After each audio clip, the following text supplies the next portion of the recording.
Welcome to this Strategy Masterclass Explainer, where we're going to anticipate the examiner's next move and completely conquer the OR gate for Cambridge Syllabus 9618. Okay, let's just dive straight into this. I want you to think of your Cambridge Computer Science exam not just as a test of what facts you've memorized, but as a high-stakes strategic game of chess. To win, you literally need to think 5 moves ahead of the person marking your paper. Let me set the scene for you by describing 2 types of students I see all the time. We'll call them Alex and Sam. Now, Alex is essentially a walking encyclopedia. He studies for hours, he overloads his answers with raw computer science facts, and honestly, he could probably draw every single logic gate blindfolded. But here's the catch: he offers absolutely zero critical analysis. He has memorized the entire chessboard, but he doesn't actually know how to play the game. His exam paper is just a wall of textbook definitions. Then, on the other hand, there's Sam. Sam gets into the exam hall, the clock starts ticking, and he just rushes. Sam sees the word gate in a question, completely panics, ignores the specific command words entirely, and totally misses the core requirements of what the examiner is actually asking for. Today, we are going to look closely at those flawed approaches. We're going to take those red pen marks you get when you rush like Sam or over-explain like Alex, and we're going to correct them. We're going to turn you into the absolute chess grandmaster of your Cambridge exam. Believe it or not, examiner reports consistently highlight this seemingly fundamental topic as a major stumbling block for students globally. But we're going to fix that today by thinking 5 moves ahead. Now consider this quote directly from the principal examiner reports. The OR gate is one of the most misunderstood areas. It sounds crazy, right? The OR gate, its symbol, its function, its truth table, it sounds so incredibly basic. It's just a simple logic gate where if either input is true, the output is true. So why on earth does it consistently trip up thousands of well-prepared candidates every single year? Well, it's because the examiners aren't just testing if you know what an OR gate is in isolation. They don't just want a simple regurgitation of a truth table. They are testing if you know how that specific gate interacts within a much wider, far more complex digital system. They are hunting for your methodology, your analytical skills, and your absolute precision.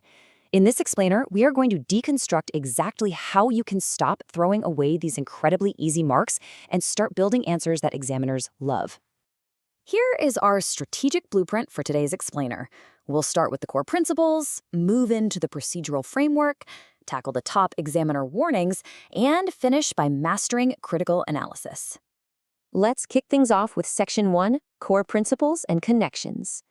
Top-performing students don't just memorize the OR gate's truth table. They show a deeply connected, conceptual understanding that easily transfers to completely unfamiliar contexts. And this brilliantly illustrates a vital hidden secret to dominating Cambridge exams. Listen closely, because whether you are taking syllabus 0417, 0478, 0983, 0984, 2210, or our primary focus today, the A-Level 9618, the golden rule remains exactly the same. Cross-topic connections equal top-tier marks. When you talk about an OR gate, you have to ask yourself, can you seamlessly connect it to Boolean algebra? Can you link it to how hardware components physically process binary data on a motherboard? Can you relate it to conditional statement logic in your programming code? This is exactly where Alex, our first student, completely fails. He just writes 1 + 0 = 1 and puts his pen down. The true grandmaster connects that single logic gate to the overarching system architecture. Before we continue, subscribe to our YouTube channel, AC Exams, at acexams_IGCSE to excel in your Cambridge examinations. Click that subscribe button and hit the bell icon right now. So your foundation really rests on precise definitions and integrating this logic gate with other areas using systematic analysis and solid evidence-based reasoning. The absolute crucial point here is that you must adopt a structured framework for your answers. Have you ever heard of the PEEL framework? That's point, evidence, explanation, and link. Let me tell you, this is your ultimate secret weapon. When a Cambridge examiner asks you to explain the function of an OR gate within a specific complex circuit, you do not just dump random facts onto the page. You systematically make your point, then you provide hard evidence pulled directly from the diagram or truth table they've given you. Next, you thoroughly explain the causal relationship, how the specific inputs physically dictate the outputs. And finally, you link it all back to the system's overall purpose or the original question. That is how you guarantee maximum marks. Moving on to Section 2, the procedural framework. If you want to capture those critical method marks, you need to follow this strict 5-step sequence every single time. Step 1, identify key elements. You absolutely must decode the command word first. Is the examiner asking you to describe, evaluate, or state? Because those 3 words require 3 completely different types of answers. Step 2, apply the relevant principles. Step 3, Execute your analysis with crystal clear working. Let me emphasize this. This is your ultimate method mark strategy. Even if your final binary output is completely wrong because you made a silly addition error under exam pressure, showing your step-by-step logic gate resolution will literally save your grade. Step 4, verify your results. Step 5, present everything in the appropriate format requested. Imagine for a second watching Sam, our rush student, rewrite his chaotic answer using this exact framework. In your mind's eye, you can see the examiner's red pen marks literally transforming into green check marks. He stops rushing, he breaks down the logic circuit systematically, and his mark potential skyrockets from a failing grade straight to 100%. When you are tackling these examination questions, you must systematically extract data from binary representations, calculate accurately, and conclude with undeniable hard evidence. Stop scrolling. Subscribe to our YouTube channel, Ace the Exams, at acetheexams_IGCSE to excel in your Cambridge examinations. We've helped thousands of students improve by 2 to 3 grade boundaries. Join them right now by subscribing to at acetheexams_IGCSE and turn on all notifications so you never miss our weekly exam strategy sessions. Okay, let's get back into it. You have to be able to look at a sea of ones and zeros and instantly understand the story they are telling. It's not just about doing the math. It's about interpreting what that math actually means for the computer system in front of you. Let's shift gears to Section 3, Top Examiner Warnings. Every year, principal examiner reports identify 3 specific recurring mistakes that consistently and tragically cost candidates massive amounts of marks. We are going to dive into an interactive workshop right now to tackle these. Let's start with Challenge 1, Data Scan. I want you to picture a highly complex data table on your screen, showing a massive sequence of binary inputs feeding into a tangled network of OR gates. If I threw a 60-second visual countdown timer up right now, could you extract the core trend before the buzzer goes off? You need to trace the ones and zeros rapidly and accurately under pressure. If input A is 0, B is 1, and C is 0, and A and B go through an OR gate, boom, the output is 1. You must be able to perform these calculations on absolute autopilot so that your brain is completely free to do the heavy lifting of writing out those complex, evidence-based conclusions we talked about.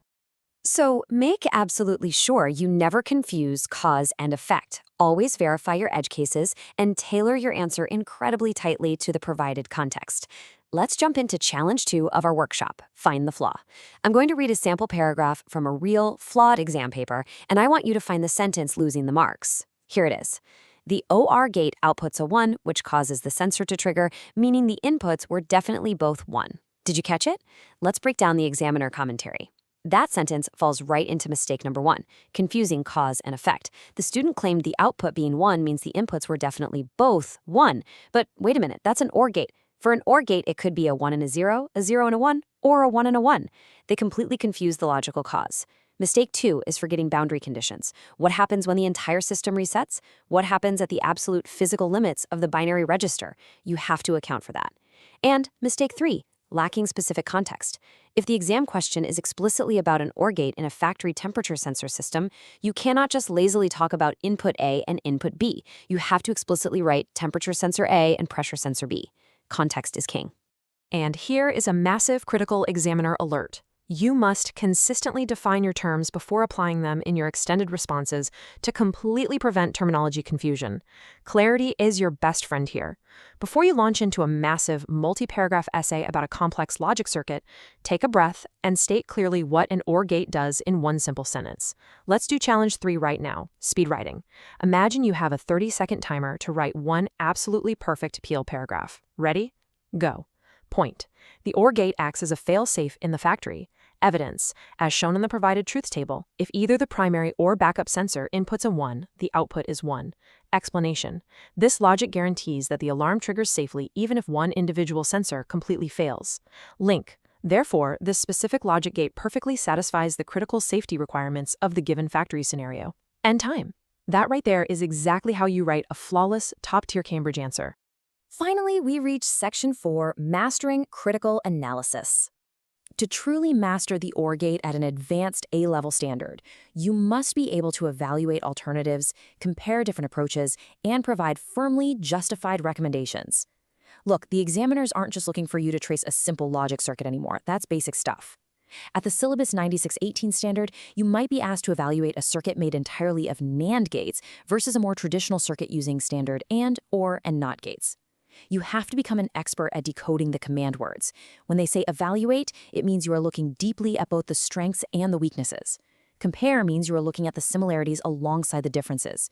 And justify means you are making a final, definitive recommendation backed up by concrete, undeniable evidence from the data provided. When an exam question asks you to compare, it is absolutely vital that you explicitly identify both similarities and differences using comparative connectives, backing each point with evidence. And this brilliantly illustrates where so many incredibly smart students drop careless marks. Here's what they do.